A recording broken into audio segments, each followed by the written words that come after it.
1, 2, 3,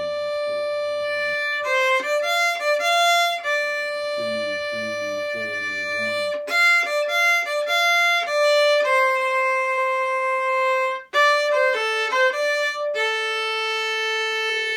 Again. 2, 3, 4, 1. 3, 4, 1.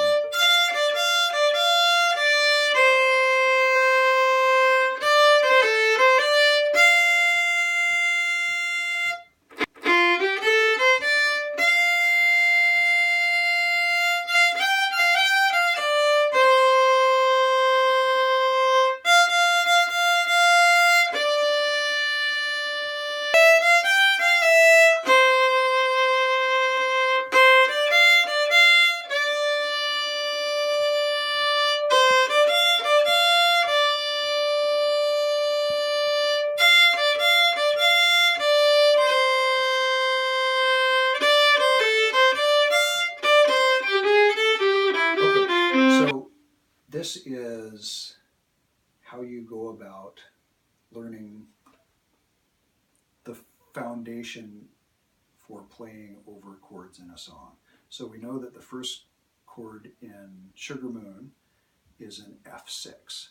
So here's my F arpeggio with the root, the third, and the fifth. The sixth is just the sixth note in the scale. So those notes in that arpeggio, I'm going to go up to the root. So that's an F6 arpeggio. Now, I don't want to just limit myself to those notes on the instrument, so I'm going to learn that arpeggio from the lowest note I have on the instrument to the highest one in first position. So the notes are F, A, C, D. Lowest note I have is an A. So coming up from the bottom, starting on an A, the notes I'm going to play in the F arpeggio are A, C, D, F, A, C, D, F, and I can go one note further to the A.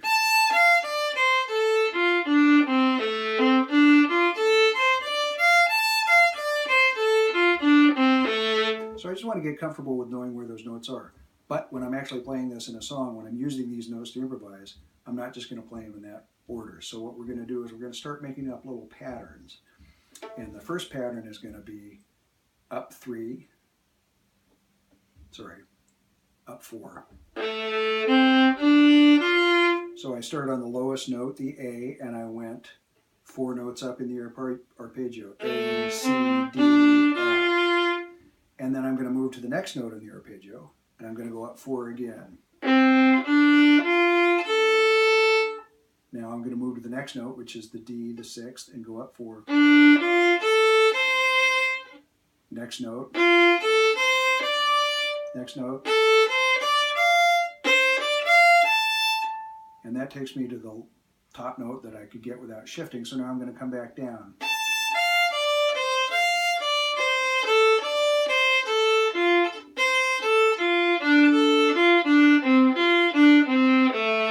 So again, that little pattern is.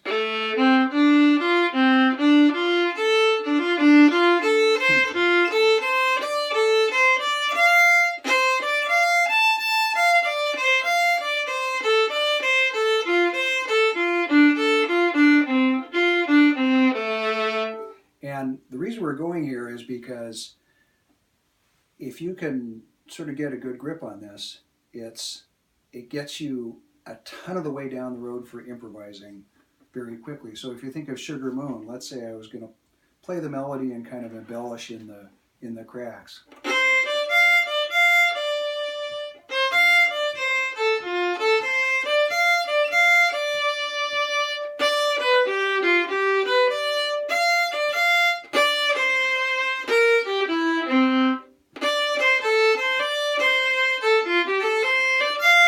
So all I'm doing is I'm taking, in the place where the melody pauses, I'm just randomly grabbing some of the notes from the arpeggio.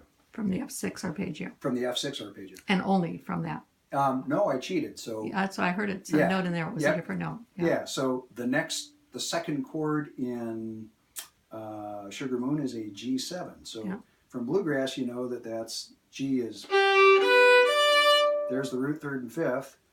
The seventh is that note, F natural. At some point we can talk about why it's that note and not F sharp. But for now, just know that it's G, B, D. Here's your seventh. So we're going to do the same thing. We're going to go up that arpeggio from the lowest note, which happens to be the root, the G. And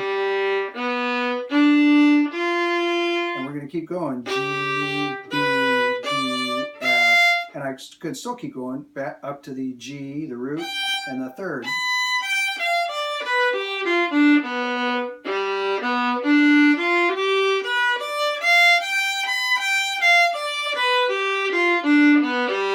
And our little pattern on that, the 4 up, would be.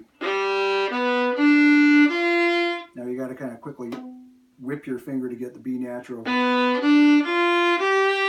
the D, F, G, B.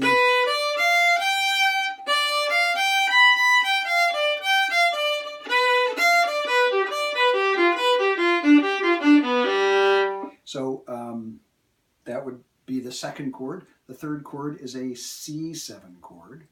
And we know the root, third, and fifth. And as on the G chord, we're going to play what they call the flat 7. A B flat. Again, we can talk about why that is later. For now, just kind of take my word for it.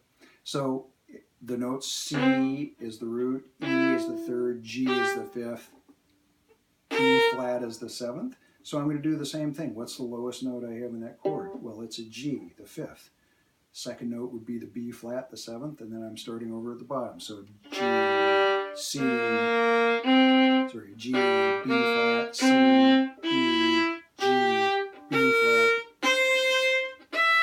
chord. And I can go all the way up to the flat seventh here, the B flat.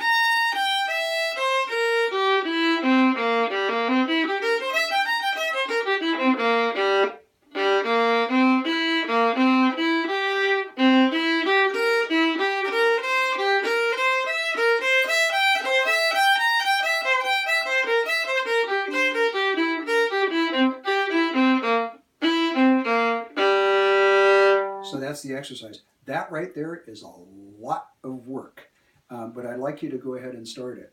And you can sort of choose how you do it. You might just, I would recommend starting just with the simple form. Give yourself a couple of days with an F arpeggio. Just sort of get comfortable with where the notes are on that one. Just get comfortable with just the basic notes of a G7 and the basic notes of a C7. Then start messing around with that pattern. So we're just going to work on the chords in the first 2 lines for now. Let's do that. If you, if you start feeling comfortable with that after a couple of weeks, I can just email you the notes. We've talked about 2 ways of learning the notes in an arpeggio, say an F6 arpeggio. One was just to get comfortable, get familiar with where the notes are from low to high. And the other was to make a pattern. Another way to think about it, and this might be helpful, which is why I'm saying it, is you can just look at 2 strings and say, I'm just going to practice the notes on those 2 strings. So I'm going to start with, for this chord, the D string and the A string will be easy, because I have that sound in my head. So I'm just going to practice.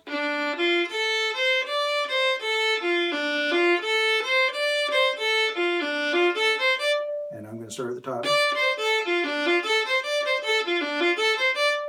And maybe if I'm feeling comfortable, I will set a very slow metronome about here, and I'll say, I'm going to randomly play any of those notes.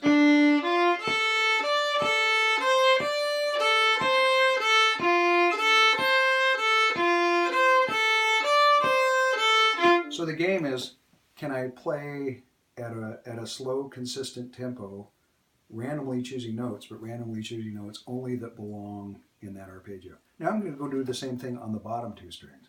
So just as a quick review, there's the notes in an F6 that are on the G string and the D string, and I can actually extend that up if I use my fourth finger. For now, I'm not. I'm just going to leave the fourth finger off just to make it as easy as possible. But I'm going to do the same thing. Now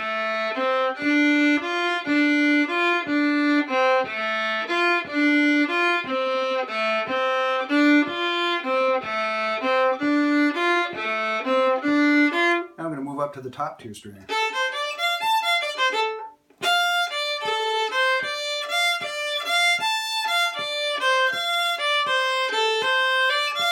Two things to remember about this. It can be kind of boring, although if you're really trying to do it correctly, it's not all that boring. It's actually just excruciatingly hard when you're first starting, because you're developing this thing that you've probably never had before, which is the ability to select randomly from a specific set of notes. It's hard. It's a big mental thing. So if you're really trying to focus on it, it's a combination of super simple and extremely difficult.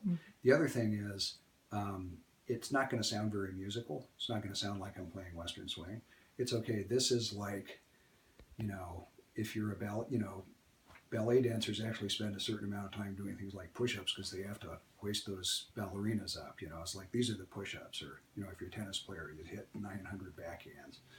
This is the fundamental stuff. Does that make sense?